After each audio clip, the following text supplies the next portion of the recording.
Sinclair, and welcome to another episode of Referee's Discretion. Today, we are taking a look at Heroes of Wrestling. Took place on October 10th, 1999 in Bay St. Louis, Mississippi at the Casino, Magic Hotel and Casino. You can find this entire event on YouTube. This event is infamous for a number of reasons. The card is littered with veterans who are either past their prime or shouldn't be in a wrestling ring anymore. Promoter Bill Stone signed any big-name free agent that wasn't with WWF or WCW, regardless of their in-ring abilities. Despite this event being heavily advertised, they fell short of their target buy rate by about 12,000 buys. If they would have hit that target, it would have been profitable enough for future events. With zero knowledge of the professional wrestling business, Stone hired Michael Lombardi, most famous for his days as a promoter for Northeast Wrestling. Talents Lombardi reached out to included Vader, Terry Funk, Bam Bam Bigelow, the Honky Tonk Man, Sid Vicious, and Nick Bockwinkel. All declined to attend except for Bockwinkel and Sid. Bockwinkel no-showed the event, and Sid backed out after signing with WCW in June of the same year. Legendary play-by-play announcer Gordon Soley was also scheduled to be there, but could not due to health issues. He ended up passing away from throat cancer the following July. His replacement was broadcaster Randy Rosenblum. He had never covered professional wrestling before this night. His broadcast partners for the evening were Dirty Dutch Mantell and Captain Lou Albano. They found themselves constantly correcting Rosenblum on basic wrestling moves and terminology. We'll get to specifics as we go, and I'll make sure to point them out. But before we get started, the system I use for how I'll be grading each match is in the comments below. Check it out or use it as a reference as we go along. Interviewer Michael St. John is backstage with King Kong Bundy. Bundy calls himself the greatest super heavyweight in the history of professional wrestling. His opponent Yokozuna takes offense, and a fight breaks out which is quickly broken up. Through the opening hype package, you hear names like the former Yokozuna and Luke and Butch, formerly the Bushwhackers. This is because their WWE names were still property of WWE. Bill Stone brought his attorney in to make sure they weren't going to be sued for those reasons. That ends up not being true, but I'll clarify more at the end of the show. Opening pyro goes off, and Rosenblum says that over 2,000 people are packed into this barn at Casino Magic. Rosenblum and Dutch are running through the card, and you can already tell that Rosenblum is out of his element. Opening contest here on Heroes of Wrestling, the Samoan SWAT team, comprised of Fatu and Samu, are facing Tommy Rogers and Marty Jannetty. Paul Adams, representing the Samoan SWAT team, starts to cut a promo when he slips and calls Bay St. Louis Biloxi. He could have legitimately slipped or forgot, but the crowd caught him and they were all over him. Both teams are playing to the crowd to start. The Samoan SWAT team powdered out a handful of times throughout the match, but right from the jump, Dutch Mantell corrects Randy Rosenblum on some of his play-by-play. He calls a drop kick a leg kick, and an arm drag a slam takedown.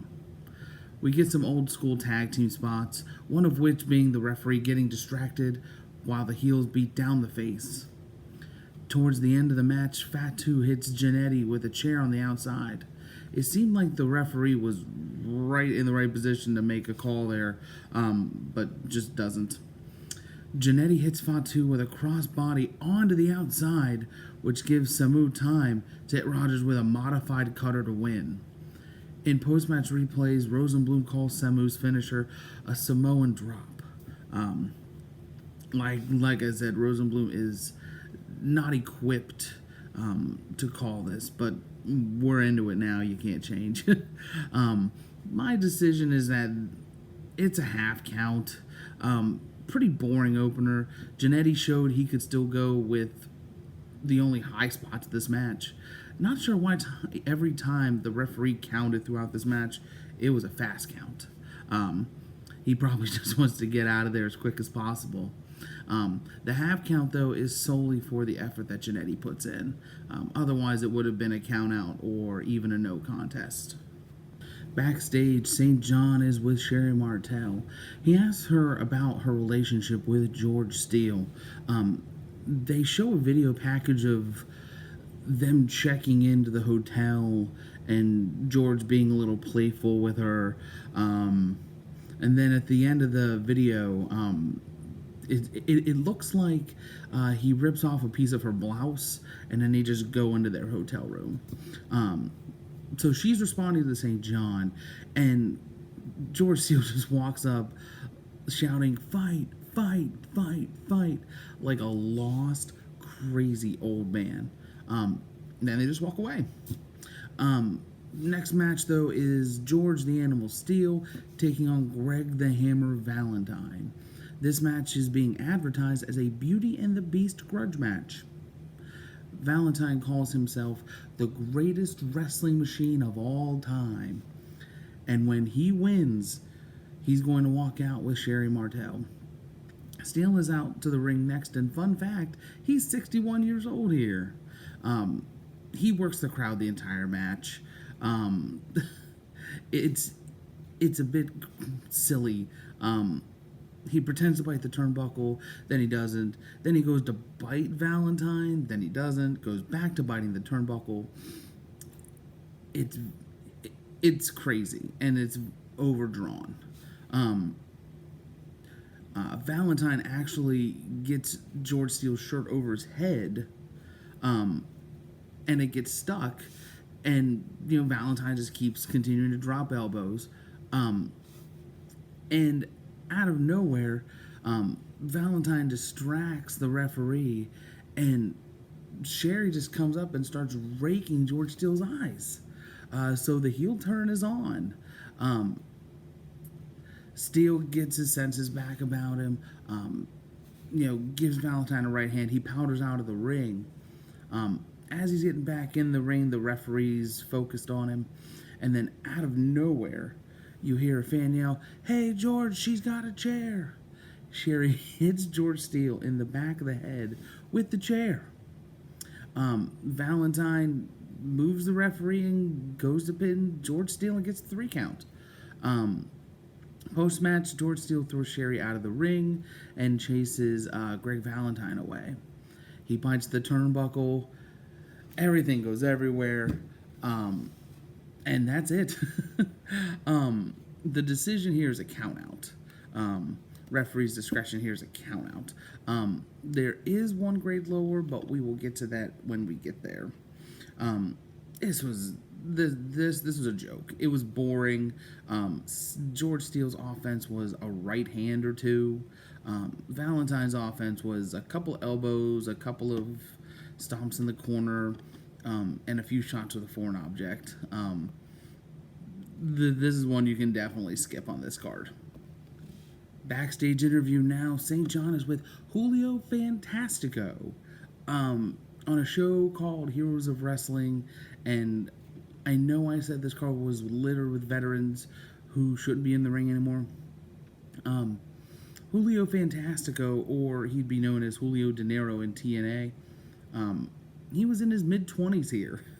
A real veteran, a real hero of wrestling.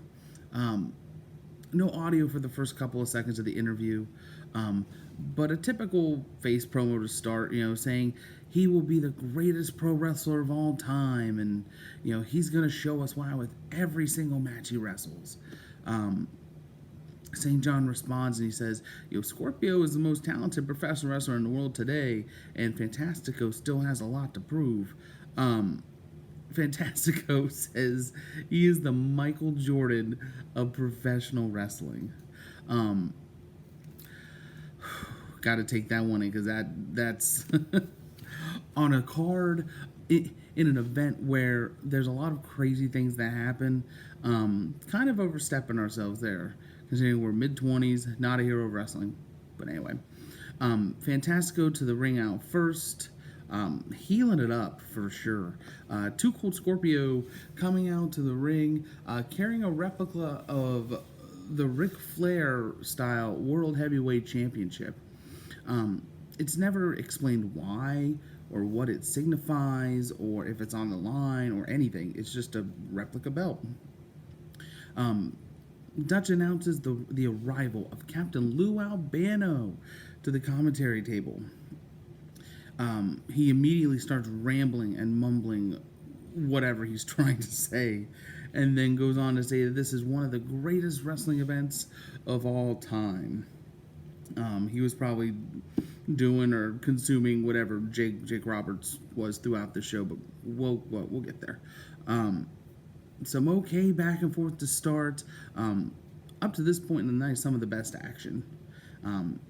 They cut to a crowd about a third of the way into this match, and they already just seem bored out of their minds.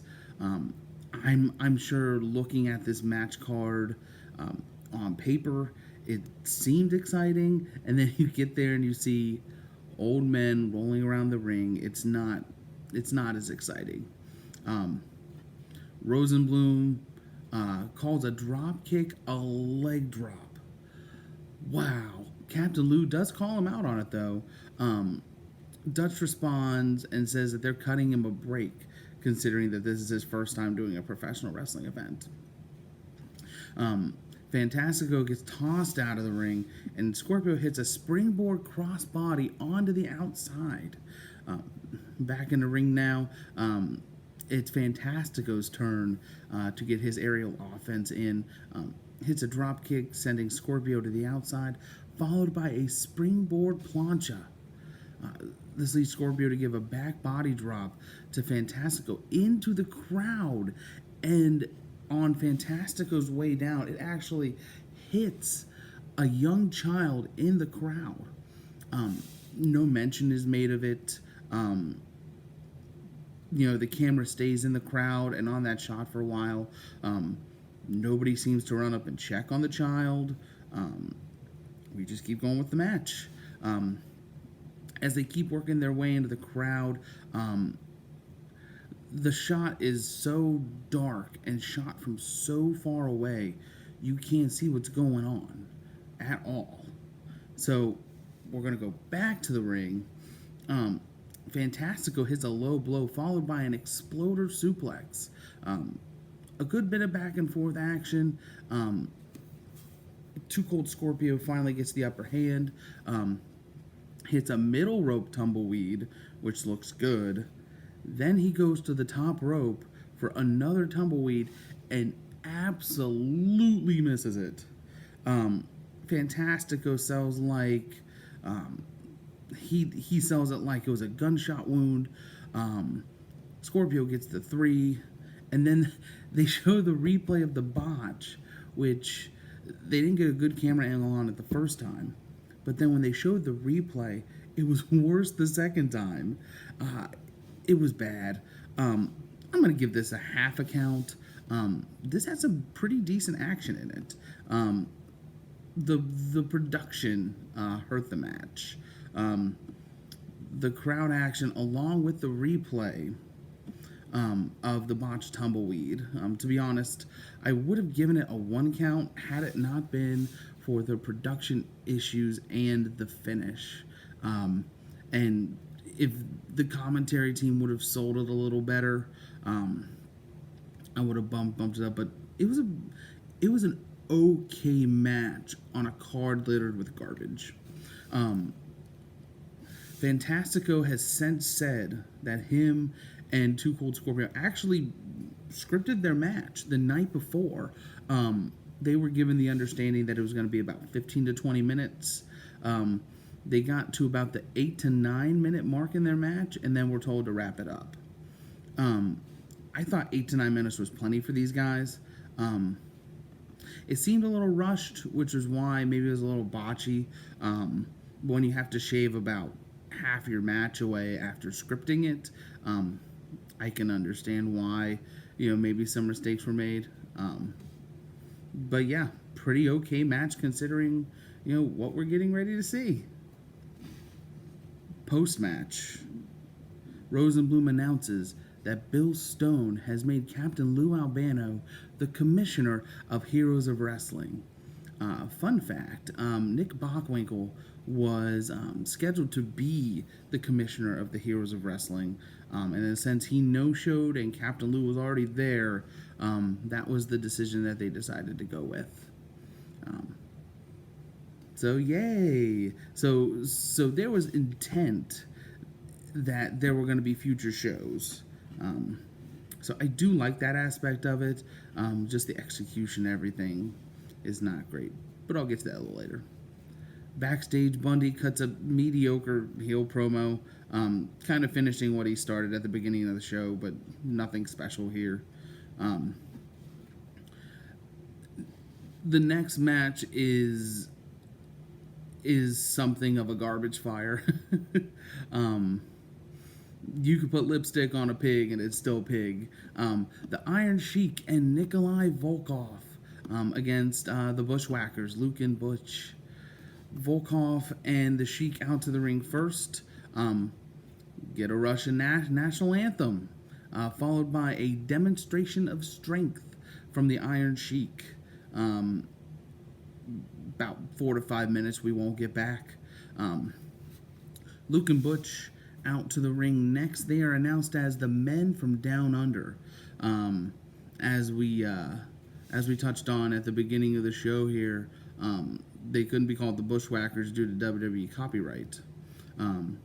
But as they're making their way down to the ring, they're just licking fans all the way down, and you just look at some of the people they're licking, and I'm not judging.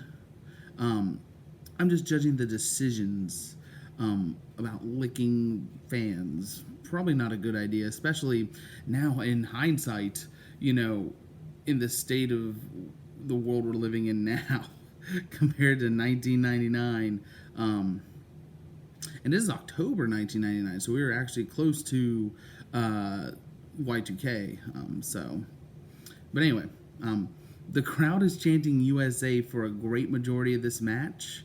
And it's funny because you have the Sheik, who's from Iran, Volkov from Russia, and the Bushwhackers, who are from New Zealand. Holy smokes. Match starts, though, and all 4 men are in the ring. Some bad-looking punches from everyone, and it leads to the heels powdering out. Outside for a minute or so.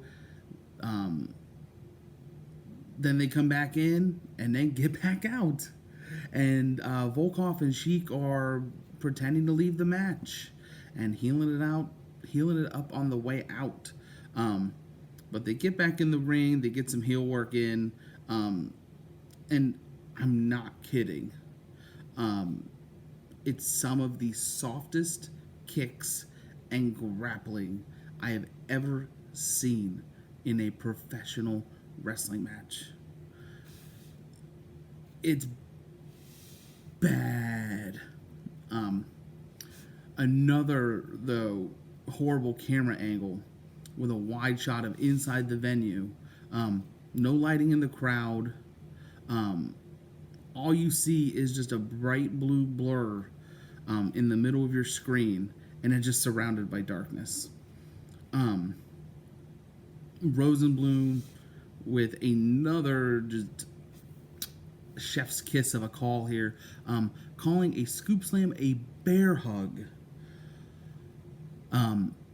Volkov has one of the Bushwhackers at this point, I do not care which one, and gives him the softest backbreaker of all time, in which Rosenblum then calls a soft slam.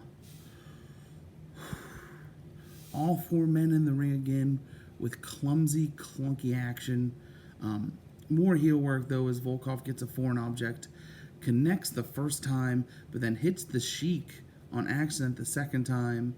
Bushwhackers capitalize and get the 3 count.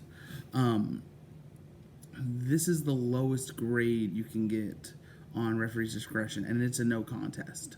I really have no words for this match, if you can even call it that. The match went just under 9 minutes. The anthem and the demonstration of strength went about 5 to 6 minutes. Throw in 2 minutes for the bushwhackers. All that time, you are never going to get back. The wrestling was bad. The production was bad. Rosenblum is awful. This whole thing was an absolute train wreck. Do not watch this match. Do not. Moving on. On to our next match. Start with the vignette from footage earlier in the day showing Tully Blanchard arriving. St. John tries to get an interview with him, and Sweet Stan Lane attacks him from behind. Blanchard recovers, and then, honestly, to nobody's surprise, he cuts a heck of a promo. This is the moment of the night for me. There was heart and conviction, and it gives you hope. After what we just saw, this is a thing of beauty, actual wrestling and storytelling and heart. On to the match now, though. Sweet Stan out first to the ring, cuts a quick promo on Tully Blanchard, and then introduces himself a la Michael Buffer. Blanchard then comes out to Pyro! Yay, Pyro! And not a second to spare here, because we only get it a couple more times throughout the card, but nobody to give it to better than Tully Blanchard. Anyway, some good technical wrestling to start. Sweet Stan getting the upper hand, though. Definitely also working the crowd. And it's being booked as Stan Lane being the heel, Tully Blanchard being the face. But the crowd at times are behind Stan Lane, with a lot of horseman suck chants. I know that fellow PWO alum Jeff Hall would be super upset. Multiple crowd reactions though showed bored fans. And the commentary team are calling them mesmerized. I'm not sure if they're still recovering from the last match, or if they are actually mesmerized. This is actually okay wrestling. But while all this is going on, you have Sweet Stan who hangs Blanchard on the top rope, and Rosenblum calls it a body slam. Gosh, he's really bad. I know he hasn't done it before, but this is just another one of the numerous issues with this card in general. Lane continuing to dominate throughout the match. Tully does get a second wind. He puts Sweet Stan in a figure four on the outside. Lane rakes the ice to get out of it, goes for a pile driver, but then reverses with a backdrop. Sweet Stan backdrops Blanchard into a pin, and then a 3 count is made. You see Blanchard throw his shoulder up to get out of the pinning predicament, but a lot of confusion from the commentators immediately. The camera pans to the crowd; they're confused as well. It turns out that it's an old school dusty finish, is how it's being presented. However, in reality, they weren't told ahead of time what the finish was. Only the official knew to make the 3 count. So I don't know why. This absolutely just boggles me, how you put a story into it and then you don't tell the people who are wrestling the finish. And then you just tell the referee when to make the finish. And that's it. But they show the replay. They both had their shoulders on the mat after the backdrop. Like I said, Tully got his shoulder up. That was a 2. Lane still had his down. And that was it. We have a 3 count and a decision. Post-match, you have Sweet Stan who pushes the ref. Tries to get some heel work in. but Tully gets the upper hand and chases him away, saving the day. This gets a half count for me. I'm trying not to overshoot any of these grades because I know that we'll get to wrestling matches later down the road that are much better than this and much more polished. But I actually like the story that they put into this match, especially from the footage earlier and then that killer promo from Tully. The match was passable. I think their time is come and gone. I would have actually liked to see it go another 5 minutes or so, get an actual proper finish. They could have also worked some more storytelling into the match, but I thought it was fine. It could have been a 1 count if it would have been for the finish. The commentary team being confused immediately as soon as the 3 count was made was annoying. They knew what was going on, but the fact that your competitors don't, that's absolutely idiotic booking. Why would you not tell the people who are finishing the match what the finish is? A poor finish to what I think was a good wrestling match. All right, cut to the back. St. John is with King Kong Bundy again, and Jim the Anvil Neidhart, who is Jake the Snake Roberts' opponent in the semi-main event. Don't hear audio for a little bit, but when it starts to chip in, it's kind of a strange promo. The Anvil says he doesn't have a problem with Jake Roberts, but it's a wrestling match, not a zoo. Bundy says that, don't worry, I'll take care of it. Kind of a strange segue into the match with One Man Gang and Abdullah the Butcher. Strap yourselves in. They show a promo from the One Man Gang from earlier saying he's going to take out Abdullah the Butcher for good. Abdullah makes his way down to the ring. He's getting in the ring and One Man Gang just jumps him. Bell sounds and here we go. A lot of loud noises from the One Man Gang as he gets some headshots. He gives some headshots to Abdullah with the chain. It was probably about 2 or 3 shots to the head, and Abdullah the Butcher's already busted open. After an unprotected chair shot to the head of Abdullah, One Man Gang pushes Abdullah's head into the ring post, and it was on the softness scale. It was on the Bushwhackers level with the Sheik and Volkov from earlier. It was that bad. But the grunting from the One Man Gang made it very convincing. But this is a one-sided affair, all in favor of One Man Gang. Abdullah gets a right hand about halfway through the match, but the gang sells it like a gunshot. Abdullah finally gets his fork out and starts giving it to the One Man Gang. After a couple shots, One Man Gang is on the mat. The camera pans to Abdullah, and he is rubbing his face and licking the blood. So he would wipe it down his face and then lick the blood. I don't know. Everybody's bleeding. Everybody's getting their shots in. Abdullah, for whatever reason, throws the fork into the crowd, and then drops an elbow on the One Man Gang. Gang powders out. Abdullah follows. As soon as they start brawling onto the outside, they're starting to get close to the announce table, and then they just call for the bell. Yeah, that's how this match ends. They just call for the bell, and they keep fighting. Bells ringing. They go into the backstage area, and that's it.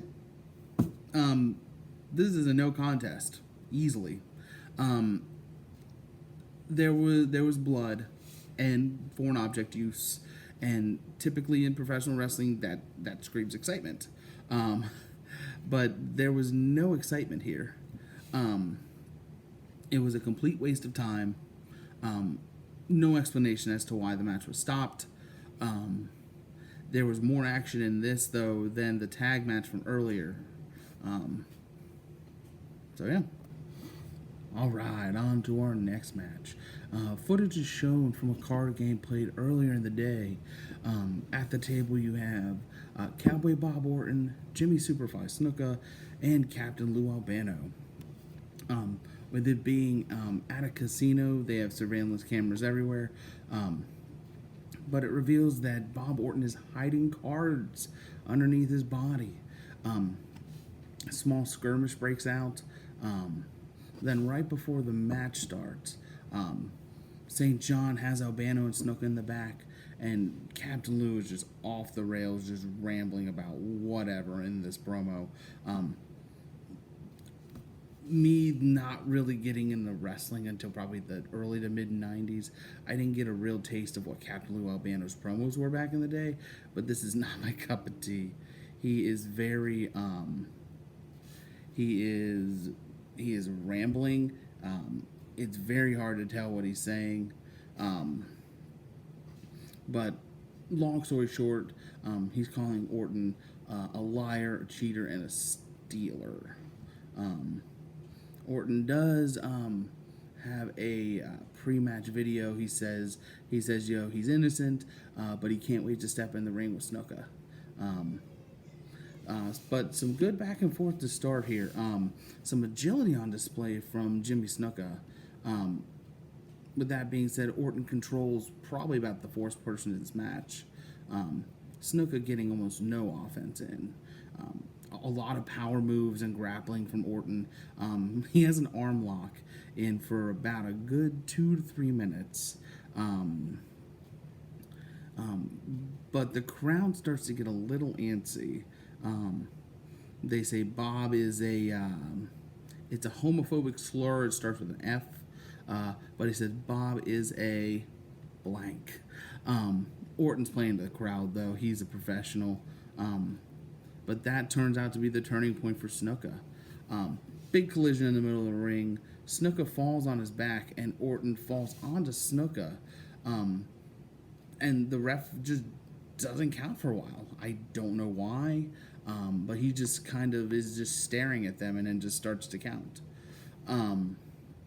Snuka goes to the top rope. Orton crotches him on the top rope. Orton goes for a superplex, but as he leans backwards to bring Snuka with him, Captain Lou holds Snuka's ankles down so he can stay on the top rope. Snuka then, flying cross body, gets the 3 count. Snuka is your winner in this one. Post-match, Orton is livid that the ref didn't catch the deception by Captain Lou helping Snuka. And then you get some more of those homophobic slurs from the beautiful Mississippi crowd.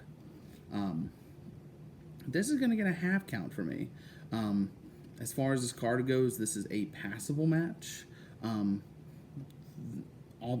Albeit the story was short, but it was there. The in-ring work was passable. There was just a lot of slow movement, with the power moves and the grappling. But it was fine.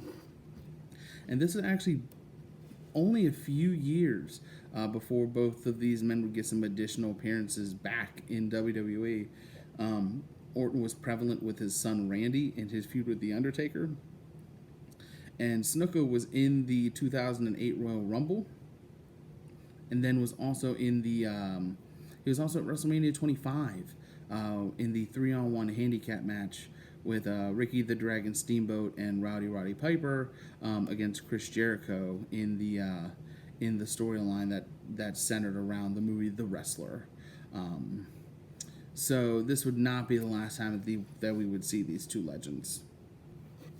Backstage, St. John is with Jake the Snake Roberts. What's about to happen is very sad, but very hopeful. Jake the Snake Roberts has come a very long way. Kind of his with his battles with recovery, rather his battles with drugs and alcohol, and in the recovery with the help of Diamond Dallas Page and the accountability crib. But this is Jake the Snake Roberts at his lowest. I think the promo that he shoots here is legendary for all the wrong reasons. This is the you want to play 21? Well, I've got 22 promo. You can search it on YouTube. I won't get too much into it, but it ends with him chanting DDT, DDT, and then he just says, "Think about it." And I mean, you hate to laugh because he's dealing with substance abuse, but to see where he is now, to where he was is absolutely incredible. But fun fact, now that Jake Roberts is in AEW and he's Lance Archer's manager, he actually pulled that line out in a segment on Road to AEW All Out. But multiple reports for this show claim that everyone knew that Roberts was tanked hours before the match. St. John in an interview once said, "I knew he had some issues with spirits and drugs, but he was high when he got there, and he was higher when he left." On to the match. Both men get pyro here. Jim the Anvil Neidhart taking on Jake the Snake Roberts. Roberts brings Damien to the ring, puts him in the corner, and then walks back up the ramp and into the back. And you already have Neidhart in the ring just kind of watching all this transpire. The commentary team calling it a psychological ploy. Okay. After about a minute, he runs back out to the ring, shirtless, seemingly ready to go. He then grabs a woman's hands out of the crowd and runs them over his own chest and body. You could tell that she was trying to pull away, and he wasn't budging, and he was actually pulling her closer. It was super uncomfortable to watch. But hindsight is 2020, all that. It was just a super uncomfortable moment for myself to watch that transpire. But Jake's in the ring now, starts playing to the crowd. Anvil looks absolutely done with everything, and starts walking to the back, but then gets back in the ring. Match officially starts. They lock up, and then an ugly hip toss from Jake Roberts. Anvil working the arm of Jake Roberts. He reverses, goes for the DDT, but Anvil slips out, gets out of the ring. Anvil starts to get back into the ring, and then Jake goes to grab Damien. Then he holds him between his legs in a very suggestive manner. Anvil is back out of the ring. Jake then proceeds to lay down in the ring, and with the snake's face in his own face, he starts licking Damien and rubbing the snake all over his body. This is when King Kong Bundy walks to the ring. He has a small conversation with Jim Neidhart, and then he attacks Jake from behind. And then time kind of seems to slow down. Jim Neidhart has Jake the Snake Roberts in a headlock for like a solid minute or two.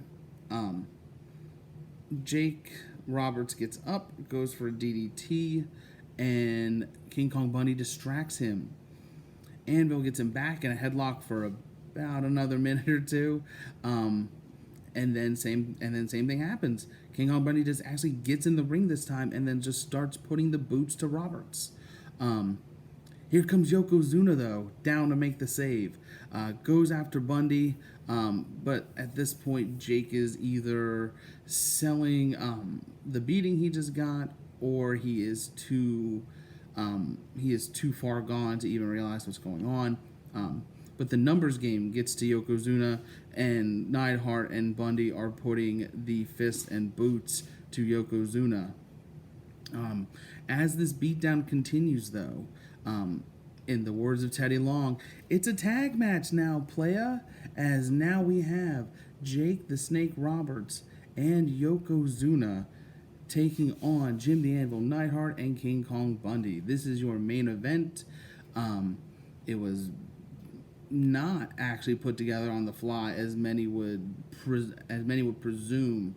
We'll get to that in a little bit, but the commentary team is absolutely confused as to whom this mystery man who just comes down to the ring and is now at ringside is talking to King Kong Bundy and Jim the Anvil Neidhart.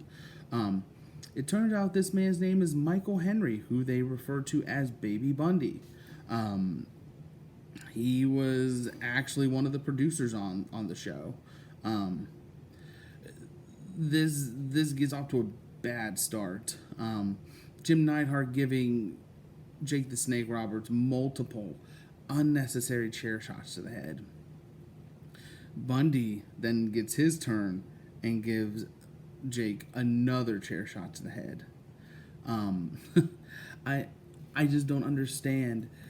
Everybody knew that he was tanked, but yet you want to give him unprotected chair shots to the head. Like come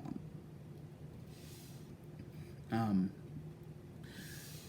King Kong Bundy then throws Jake back into the ring. Anvil puts the knees to him. Multiple tags happen here. For some reason, very quick tags. And it's not good tag team work. It's very obvious. It's not good tag team work. It's either they're powdering or there's just no clear direction in which this match is going. But now King Kong Bundy is back in the ring. He goes for a pin. He actually has to pick Jake's arm up to keep the match going. And the whole time this is going, the chair shots, the pins, Yokozuna is just standing in the corner, just not helping, not trying to get involved in any way, shape, or form. Neidhart takes Jake's boot off and starts beating him with it. Jake Roberts seems to get a second wind. Low blow to Bundy, low blow to Neidhart, and gets the hot tag to Yokozuna. Yokozuna, House of Fire, coming in, putting the boots and fists to Anvil in the corner. They are the two legal men at this point. Very important. Jake Roberts is on his back in the middle of the ring now. King Kong Bundy splash onto Jake Roberts. The referee comes through and makes the 3 count. And the match is over. And the announcement is made. And you have Bundy and Neidhart win the match. I'll start by this and then get into all the extracurriculars. This is a no contest in my eyes. Just utter chaos and disorganization. Not as bad as Valentine and Steele or the horrendous tag match, but it's pretty bad. Mainly for Jake and his drunkenness, Yokozuna and his ineffectiveness, and the inability to write a cohesive story by anybody in the back. With that being said, though, reports after the show say that nobody in this match wanted to take a pin. Neidhart didn't want to take a pin from Jake because he was contacted by WWE and they were interested in signing him. He ended up working in their development territory the following year. Bundy didn't want to take the pin, and Yokozuna didn't want to take the pin, but that was because they actually had it written into their contracts with Heroes of Wrestling that they would not be pinned and they would not be submitted.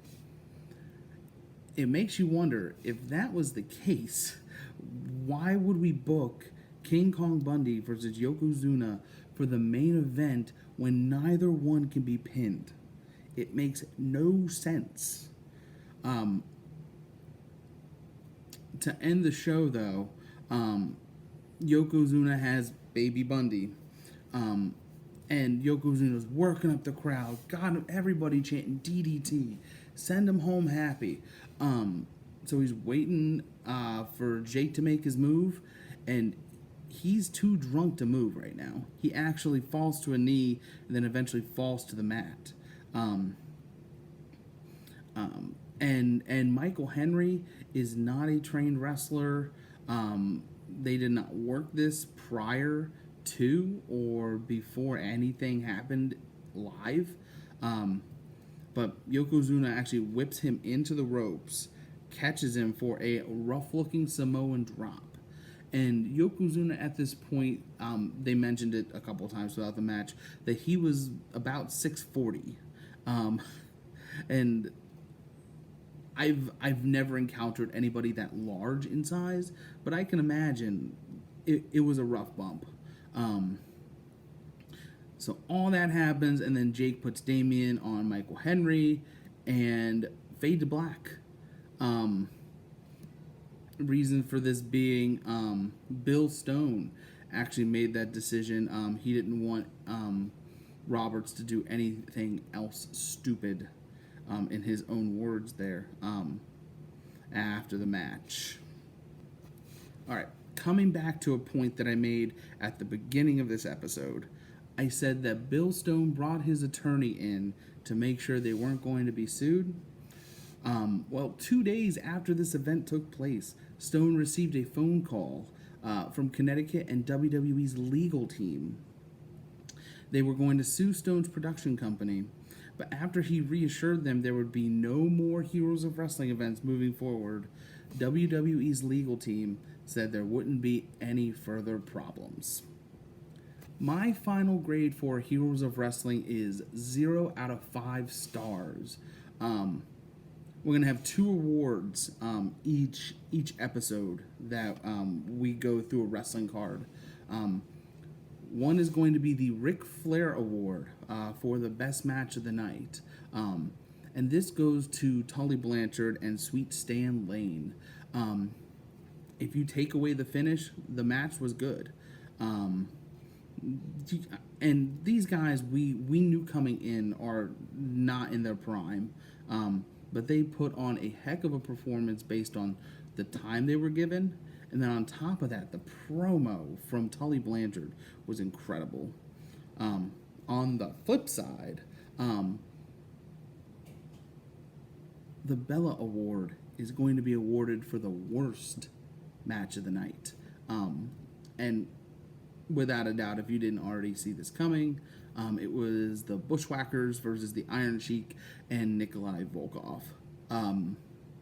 It took me 2 days, no lie, to watch that whole segment and match start to finish.